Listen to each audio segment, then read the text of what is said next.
أعوذ بالله من الشيطان الرجيم. بسم الله الرحمن الرحيم. أم لهم نصيب من الملك فإذا لا يأتون الناس نقيرا. سورة نساء آيات نمبر 53.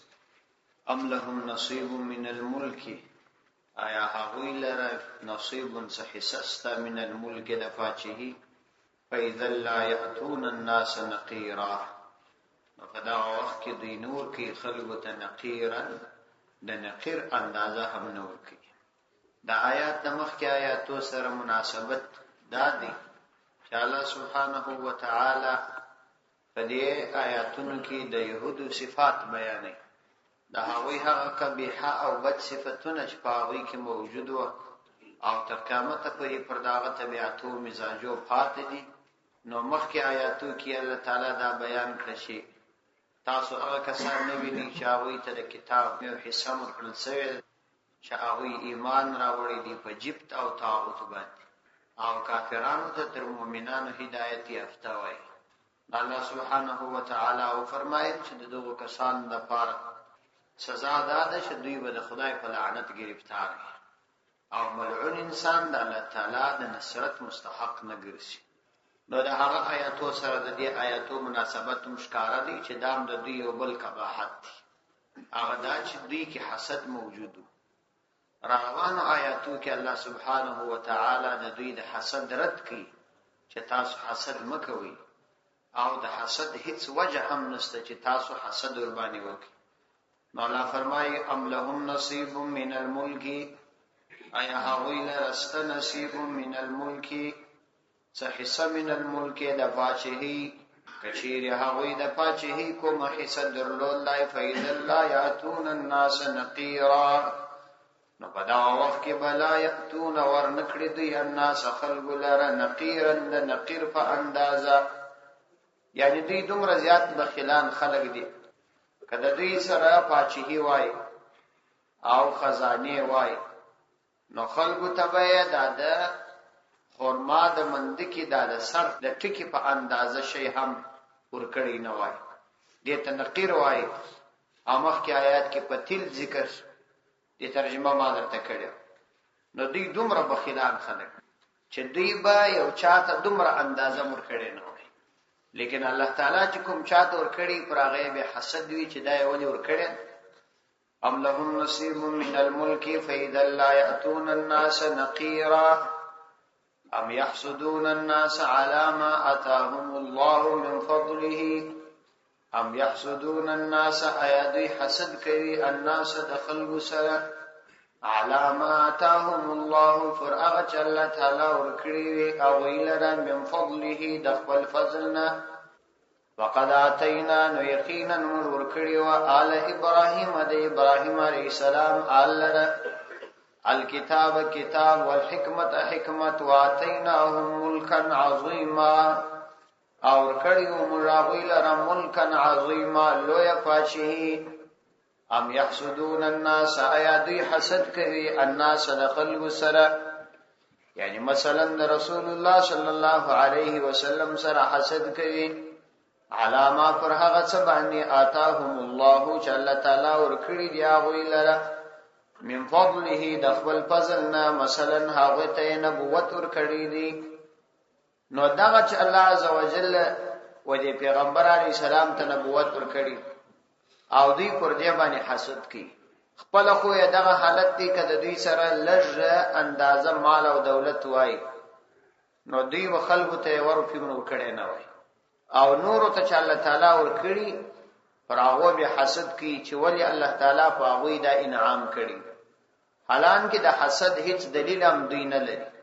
دا ځکه چې نبوت د ابراهیم علی السلام په خاندان کې فراد ډیره زمانه را روان دي، نو پیغمبر علی السلام هم ابراهیمی دي، د ابراهیم علی السلام په اولاده کې راځي. کدا څه نوې خبره وای او مخکنیو انبیاو ته موږ نه وای ورکړي، نو بیا بلا یو وجه کېدلای شي. نو الله فرمایي د دې خو هیڅ وجه نشي کېدلای، ځکه د نبوت سلسله خو څنوې سلسله نه ده. فقد آتینا آل ابراهیم الکتاب والحکمه، نو یقینا موږ ورکړي دي آل ابراهیم د ابراهیم علیه السلام خاندان ته الکتاب کتاب والحکمت او حکمت. د ابراهیم علیه السلام په خاندان کې د کتاب او د حکمت سلسله دا موږ د ډېر وخت را جاری کړي. چنانچه د بنو اسرائیل ډېر انبیا تیر شوي دي او بعضی په دوی کې انبیا هم او پاچاهان هم، لکه یوسف علیه السلام، حضرت داوود علیه السلام، حضرت سلیمان علیه السلام. دا هم نبیان و او هم پاچاهان و. او بیا په دوی کې حضرت داوود علیه السلام او حضرت سلیمان علیه السلام انتهایی زیات اولادونه درلود. دا هغوی په سلسله کې بیا انبیا راغلي. نو دا خو ټول د ابراهیم علیه السلام خاندان او نبی کریم علیه السلام دا خو هم ابراهیمی دي او د پیغمبر علیه السلام سلسله نسب د ابراهیم علیه السلام سره مشت. نو بیا څه وجه ده چې دوی پر پیغمبر علیه السلام حسد کوي او د نبوت په ارتباط اعتراضات کوي؟ نو دا خو سنوي خبره نه ده او نه د تعجب خبره. واتیناهم ملکا عظیما، موږ ورکړیو هغوی لره ملکا عظیما، لویه پاچهي. یعنی بعضی ته مو ډېره لویه پاچهي ورکړیو، لکه حضرت داود علیه السلام او سلیمان علیه السلام او یوسف علیه السلام. د آیاتونو کې الله تعالی د یهودانو یو قبیح او بد صفت چې هغه حسد دی دا یې بیان. حسد ډېره خطرناکه بیماری ده او حسد د باطن بیماری ده. انسان کې څو قسمه امراض راځي. یو هغه امراض دي چې د انسان بدن ته ظاهرا مشلي. د دې امراض علاج د دنیا په هسپتالونو کې کیږي او د دې امراض علاج ډاکټران کوي. او دا ظاهري امراض دا سيدي سړی په کوي. مثلا د یو چا بدن درد کوي نو ته معلومي رشد ما بدن درد کوي. بیا کوم ځای خوشسوي وي یا کوم ځای کا کوي نو هغه ټول انسان ته معلومي شي او ډاکټران د هغه په علاج هم پوهیږي. ځینې امراض باطینی امراض دي. باطینی امراض تر ظاهري امراض څو چند خطرناک امراض دي. یو وجه پیدا ده چې د باطن امراض په انسان کې پیدا شي، دا انسان په ځان نه پوهیږي چې د مریض، او بل دا چې د باطینی مرض تشخیص ګران کا. دا تشخیص یې ډېر ګران دی چې باید څنګه انسان د خپل باطن تشخیص. د مثال په توګه د چا په مزاج کې تکبر پروت دی، پس نو دی خدا نه وایي زه متکبر. کله دا مرض بللای نو علاج بل د تکبر د مرض تشخیص ارڅوک نشي کولای. دا داسې یو حاذق او پوه ډاکټر غواړي چې دا هغه په وجه باندې د تکبر علاج وشي. د مثال په توګه په انسان کې ریا یو باطینی عمل دی. اوس د دې ظاهري درک نه معلومیږي، نه انسان ته دا معلومیږي چې زه په دا بیماری او مرض اخته یم کنه. او دریم مرض د باطن هغه طمع ده چې د انسان سره طمع پیدا شي. طمع ډېر بد مرض دی چې د خلکو مال او د خلکو و نعمتونو ته سترګې نیولې او د خپل رب څخه توجه اوښتي. دا یو باطینی مرض دی، انسان ته نه پیدا کیږي. دا طمع په هر انسان کې پیدا کېدلی شي. یعنی دا داسې نه ده چې دا طمع یوازې په غریبو خلکو کې ده. الله تعالی د انسانانو تر مابین دا طبقات جوړ کړي. یو غریب سړی وي هغه معمولی مالدار ته طمع کوي، یو مالدار به تر دم ور مالدار ته طمع کوي، او تر هغه لوړ به هغه لوړ ته طمع کوي. دا طمع په ټولو کې ستا، صرف درجات کې بدل. حتی چې یو ډیر زیات مالدار به د حکومت خلکو ته طمع کوي، هغه به وزیر ته طمع کوي، پاچا به نورو پاچاهانو ته طمع کوي. دا په ټولو کې موجود دی. دا څنګه دی چې دا طمع یوازې په غریبه طبقه کې. نو دا یو باطینی مرض. دا غره حرص، دا د دنیا حرص چې د انسان په زړه کې راشي، پر مال باندې زیات محبت پیدا شي، بخل پکښ پیدا شي. نو دا هم باطینی مرض دی. دا حسد دا یو ډیر بد مرض. دا باطینی امراض او علاج ډیر ضروری دي، ځکه د ظاهر ټول بنیاد پر باطن ولاړ دی. که باطن خراب سو ظاهر نه سمي. کله سړي په عمل کې اخلاص نو چار څومره لوی عمل وکي هیڅ ګټه نه. یو سړی دی ټول دنیا دی د صفات وکي چې ها پلانا مولانا دی دا دی ودا، رادیوګانې دې بیان کی، اخبارونه دې بیان کی، ټلویزیونونه دې بیان کی، تمام عالم دې په صفاتو باندې اخته شي، پکې په عمل کې اخلاص نه و، د خدای په دربار کې یو ذره ګټه نه نو دا ضروری ده چې انسان د خپل باطن علاج وکړي. د باطن د امراض علاج په هغه خلکو باندې کېږي چې هغه په دې امراض پیږي. ځکه الله سبحانه و تعالی د کتابو سره سره انبیاء علیهم السلام راواسته چې د انسان د تربیت لپاره یوازې کتاب کفایت نه کوي، بلکې د انسان د تربیت لپاره د پیغمبر په صحبت کې اوسېدل دام ضروری دي. نو دا ضروری د علما وايي چې سړی د هغه دیندار مشایخ سره او د صالح او مصلح علما سره چې د باطن د امراضو تربیت وروکي او د هغو علاج وکي، د هغو په صحبت کې دوامدار شي. یو متشریع شیخ او پیر دا سره بیعت وکي، او یا د علما او د داسې علما سره چې هغه د تربیت کوي چې دا وی په مجلس کې دوامدار شي، او یا کم از کم څو وخت ورباسي همیشه چې الته د باطن علاج وشي. نو د هغه امراض څخه یو د مرض حسد. امام نووي رحمت الله علیه د مسلم په شرح کې را نقل کړی دی حسد څه توای: تمنا زوال النعمت، د زوال نعمت تمنا کول. په یو چا کې نعمت الله تعالی ورکړي او یو څوک د دې تمنا کوي چې بس دا دی الله تعالی د څه زائد کی. په دې ارتباط باندې ما څه خبره وختیم کړو چې دا مرض عموما په مالدار او کاروباري طبقه کې ډیر، دکاندارانو کې عام طور چې کاروبار کوي په هغه کې دا مرض ډیر. که یو دکاندار ته یو ګراک ودرېږي نو دا بل دکاندار باندې اور بل شي چې دا نعمت ولې الله د تورک، باید الله سبحانه و تعالی د دې نعمت زائل کی او ماته راکي. دا ډېر خطرناک مسله. پیغمبر علیه الصلاۃ والسلام فرمایي لا تباغضوا، یو د بل بغض مو سره کوي، یو د بل بد مسره وړي، ولا تحاسدوا او حسد مسره کوي، ولا تدابروا یو بل تشاوی مو ورګرځوي. د دشمن په مقابله کې ټول یو موټی شي او یو بل تشاوی مو ورګرځوي. وکونوا عباد الله اخوانا، او د الله عز وجل بندگان ورونه سي، د خدای بندگان سي او یو د بل محبت سره. ولا يحل لمسلم ان يهجر اخاه فوق ثلاث، او جائز نه دی مسلمان لره چې بل مسلمان تر 3 ورځې بالا بود پریږدي او خبري وسره، بلکې خبري منع کول د مسلمان سره تر 3 ورځې بالا بود دا حرام دي. کچا دا وکړه او په دغه حالت کې مرسو ورته داخلي. پیغمبر علیه الصلاۃ والسلام فرمای من هجر اخاه فوق 3 ایام، کچیر چا خپل ورور تر 3 ورځې بالا بود پرې شو دي، یعنی خبري وسره ونه کړي، تعلق وسره ونه ساتي، فمات دخل الى النار، بیا مرسو دا هغه ورته داخلي. څومره خطرناک خبره چې د وزر اسقاط په سی وسرخه بیا د خدای د عذاب د خلاص او نه په ډیرو فاتحو بیا خلاصې داش، ځکه هغه د بنده حق او د خدای حقوق مات کړي. دا چې الله تعالی په هغه باندې خپل کرم وکړي په جلا خبره. امام مسلم رحمه الله دا حدیث را نقل کړی دی جلد ثانی کې.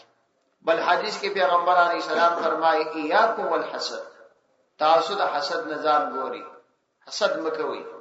حسد ډیره خطرناکه بیماری ده. فإن الحسد يأكل الحسنات كما تأكل النار الحطب او قال او العشب. پیغمبر علیه السلام فرمایي تاسو د حسد نه ځان ساتئ، د چا د نعمت د زوال تمنا مکوئ. کچا ته الله تعالی علم ورکړیو، کچا ته الله تعالی حسن ورکړیو، چا ته الله تعالی ښه اخلاق ورکړیو، چا ته الله تعالی په خلکو کې محبوبیت ورکړي، چاته مال او دولت ورکړي، تاسو حسد مو سره کوئ، بلکې د دې تمنا وکړه چې الله ما ته هم دغه نعمت راکړه. لیکن د دې تمنا مکوه چې الله تعالی د هغه څه زائل کی کې تا ته درکې کې نه درکې. د مسلمان اورور څخه د نعمت د زوال تمنا کول ډیره خطرناکه مسله. نو تاسو دا مکوئ، ځکه دغه حسد د نیکی داسې خوري کما تاكل النار الحطب او قال او العشب، لکه څنګه چې اور دا وچ لرګي دا خوري سوځي او یا وچ واښه خوري داسې. امام ابو داود رحمه الله دا حدیث نقل کړی. پیغمبر علیه السلام فرمایي عن زبیر رضی الله عنه، زبیر رضی الله عنه پیغمبر علیه السلام حدیث را نقل کړي. قال رسول الله صلی الله علیه وسلم، پیغمبر علیه السلام فرمایل دب الیکم داء الامم، دب الیکم داء الامم، تاسو لره د تیر امتونو د مخکنی امتونو مرض راغلی دی. دب الیکم تاسو تراغلی ده داء الامم قبلکم، ستاسو نمخ کې چې کوم امتونه و د يهودو او نصاراو مریضی در تراغلی ده. الحسد حسد، والبغضاء یو د بل سره بغض او عداوت کول، دا مریضی په تاسو کې سته. هي الحالقه، دا خریون کې ده. حالق چې دا ورشته مکمل ختمي، دا حالقه ده ختمون کې. لا اقول تحلق الشعر، ایزدا نوایم درته چې دا ورشتان خري یعنی ورشتان ختمي، بلکې لکن تحلق الدين، دا داسې بده بیماری ده چې دین ختمي، دا دین لمنځوري. امام احمد رحمت الله علیه دا حدیثه را نقل کړي. نو دې کې دا خبرې ته اشاره ده او ډیره ضروری ده چې انسان د حسد څخه ځان وساتي، خطرناک بیماری ده. او د دې علاج یوازې صالح او نیکو علماء په صحبت کې او د شرعي مشایخ په صحبت کې او یا د تبلیغ په جماعت کې وتلو باندې کیږي. په خالی اوریدلو باندې نه کیږي، دا بیماری نه ختميږي. یو څوک په دا وایي چې بس د رادیو څخه بیانونه اورم، په دې نه کیږي. دا صحبت غواړي، خامخایا غواړي. بیل دې د تربیت سلسله کې دای. ولی الله تعالی چې سلسله را جاری کړې ده د انسانانو د تربیت، هغه په دې دوه سلسلو کې ده، کتاب الله او رجال الله. د الله تعالی کتابونه او د الله تعالی خلق دا ضروری دي. فمنهم من آمن به ومنهم من صد عنه وكفى بجهنم سعيرا. ومنهم من آمن به، ومنهم نو باز دا غوڅخه من هغه څوک آمن به چې ایمان یې راوړي پاغه باندې. ومنهم باز دا غوڅخه من هغه څوک وصد عنه چې دا غنه منع سو. وكفى بجهنم، او کافی دی جهنم سعيرا گرم اور. فمنهم من آمن، یعنی پیغمبر علیه الصلاۃ والسلام ته تسلیور چې ستانه مخ کې هم د نبوت سلسله په نور او انبیاء کې را روانه و. نو کدی حسد کوي دا څه د تعجب خبره نه ده. په هغه زمانه کې مزینی کسان داسې وج پر هغه انبیاء او ایمان راوړي او ځنی ایمان رانه. نو کوس په زمانه کې هم ځینی ایمان نه راوړي او ځینی راوړي، نو ډیره د تعجب وړ خبره نه ده. یعنی دا یو سلسله در روانه ده او دا به تر قیامت پورې جاری.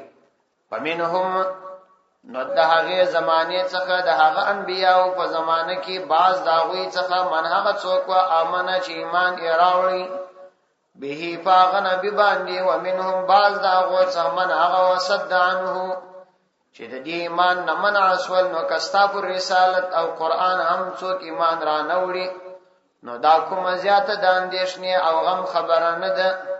وکفا بجهنم سعیرا، نو کدوی ته په دنیا کې سزا ورکړه سي او یا نه ورکړه سي، دا هم دونه خبره نه ده.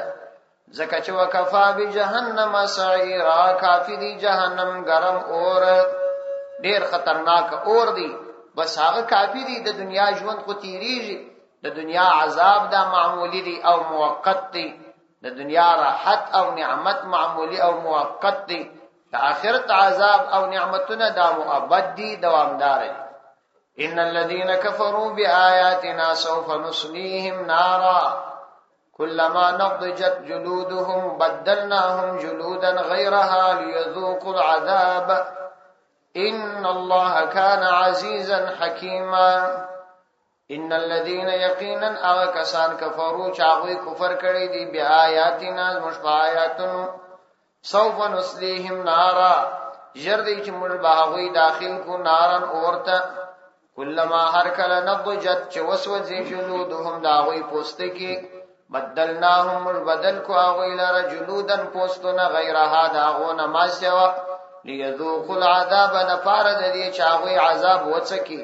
ان الله یقینا الله عز وجل کان دی عزیزا غالبا حکیما د حکمت خاوند. یعنی د دنیا د عذابونو څخه تاسو نه ډیره پروا نه کوي. کچېرې موږ پر یو ظالم باندې پر یو کافر باندې په دنیا کې عذاب را نولو او هغه کوم سزا باندې گرفتار نکړو او هغه د خپل ظلم په حالت کې مړ شي، نو تاسو په دې ډیر مغمجن کېږئ چې په دنیا کې ولې دې ظالم ته سزا ورنکړل. دا هغه د لپاره بس د آخرت عذاب کافی دی، دنیا عذاب دومره شي نه دی. په دې کې مؤمنانو ته تسلی ده چې کافران ایمان نه راوړي یا کافران یا د هغوی مزدوران پر مسلمانانو ظلمونه کوي، نو تاسو په دې باندې صبر کوئ. د دوی لپاره د آخرت عذاب بس ده او د آخرت عذاب ډیر خطرناک عذاب. نو چون کې کوم خلک چې ایمان نه راوړي هغه کافران دي، نو الله تعالی د کافرانو په ارتباط فرمایي ان الذين يقينا اغكسان كفروا چاوي کفر کړي دي بیا آیاتنا مشبه آیاتونو سوف نسلیهم نارا جردی چې مشبه هغوی داخل کو نارن اورته، مشبه هغوی دا اورته داخل چې د هغوی په دې اور کې د دوی د حالت مناسب دغه حالت وي.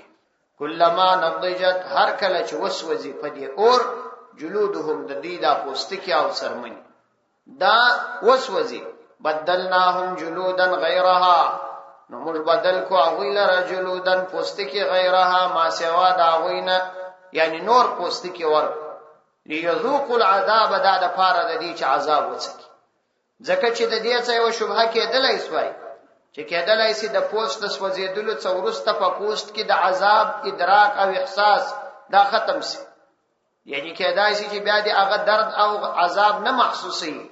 نو الله فرمایي چې د دې شبهه د دفع لپاره موږ د بل پوست راچو تر څو چې د عذاب درد او مشکلات د دوام او همیشه توب د پاره څکی او دغه ادراک د عذاب او احساس د عذاب دا همیشه د پاره.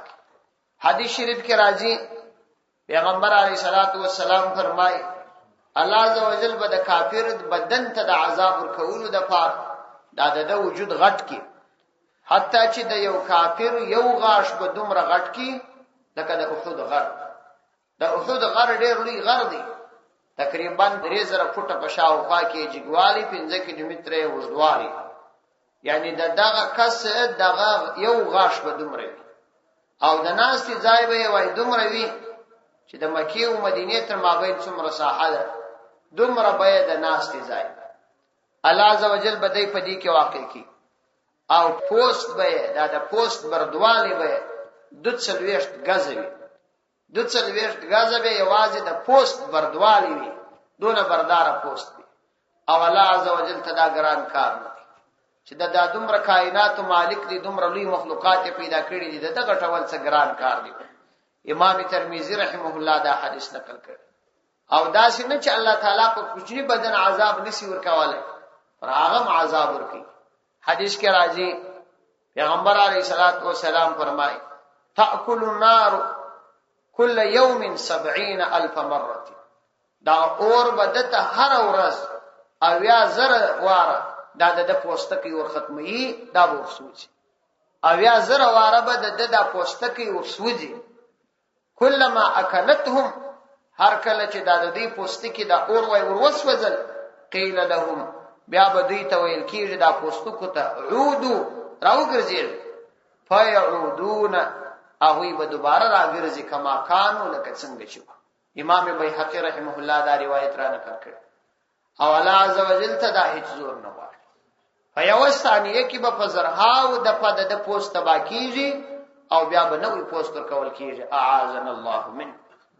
د نبی علیه الصلاۃ والسلام څخه یو بل حدیث را نقل کی عن النبي صلی الله علیه وسلم قال پیغمبر علیه السلام یې فرمایي ان اهون اهل النار تر ټول هغه سپک عذاب چې په جهنميانو کې یو چاته ورکول کیږي، تر ټول هغه سپک عذاب لرونکي په جهنميانو کې عذابن د عذاب په اعتبار رجل یو کس دی، یو سړی وي په اخمس قدمه جمرتان د دې قدمو لاندې چې دغه کښته لږنه کې ساحه ده دته اخمس وای د قدمو په دغه لږ خالی ځای کې به دویس کروټ کې شودل شي یغلی منهما دماغه، دماغ به په سر کې جنې شي کما یغلی المرجل بالقمقم، لکه څنګه چې یو ګرمي اوبه پرانګېټي باندې کښېږدي او دا اوبه داسې سر رائشیږي، نو دغه رقم به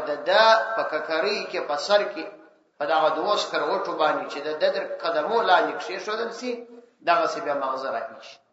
دا به تر ټولو هغه سپک عذاب والا وي چې الله تعالی به هغه ته عذاب وکړي.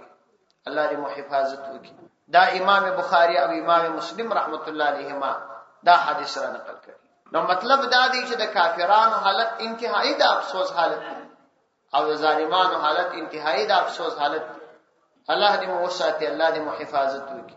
ان الله كان عزيزا حكيما، ان الله يقينا الله عز وجل كان دي عزيزا حكيما، عزيزا غالب. الله تعالی غالب دی، داسې سزا ورکول کوم ګران کار نه دی ورته. حکیما د حکمت خاوند دی، یعنی دې کې حکمت دی چې د کافرانو بدنونه دون ورغټي. کڅا الله تعالی ته خدا ما آسان ده چې پر داغه کوچنی بدن دغه سخت سزا ورکړي. خدا چې بدلی دې کې حکمت دی. الله سبحانه و تعالی د حکمت خاوند. الله تعالی پر روانو آیاتو کې د کافرانو په مقابله کې د اهل جنت یادونه کوي چې اهل جنت ته بیا په دنیا کې تکالیف رسیدلی، هغه دې به د تکالیفو دومره غم نه کوي او دومره پریشانی نه کوي، صبر دي کوي، ځکه دا هغه د پاره بیا موږ دومره عظیم نعمتونه په جنت کې تیار کړي، لکه کافرانو ته چې څومره شدید عذابونه تیار کړي. نو والذین آمنوا وعملوا الصالحات، والذین آکسان آمنو چاوی ایمان راوړي وي، وعملوا الصالحات نیک اعمال کړي وي، سندخلهم جنات جردی چې موږ باغوي داخل گو جنتون لرا، تجری من تحتها الانهار چې بهیر تراو لاندې به ولي، خالدین فیها دوامدار به په دې جنتونو کې وي، ابدا همیشه به په دې جنتونو کې اوسیر. لهم فیها ازواج مطهره، یوازې بنوي بلکې د دوی سره بالته کوروالاوي هم وي. ا کوروالاوي ګم داسې نه وي چې مریضان وي لکه د دنیا ده، بلکې مطهره هغوی به پاکي وي د هر قسم بیماری څخه. وندخلهم الله فرمایي موږ به هغوی داخل کو ظلا ظلیلا، دوامدار وردو سایو لره، ظلا سایو لره، ظلیلا داسې سایه چې هغه به دوامدار وي، یعنی پراوی به د منی یخوالی او د منی هوا ناراضي، او بلکې هغه سایه به داسې سایه وي چې سایه به ډیره یخ نه وي. حدیث کې راځي ځینې بزرګان وایي چې دا د عرش سایه ده. دلته لیکلي دي چې هو ظل العرش الذي لا يزول، وای دا د عرش هغه سایه ده چې زائدیږي نه، دا همیشه د پاره د مؤمنان په دې کې. الله دې موږ نه حساب کې. صدق الله.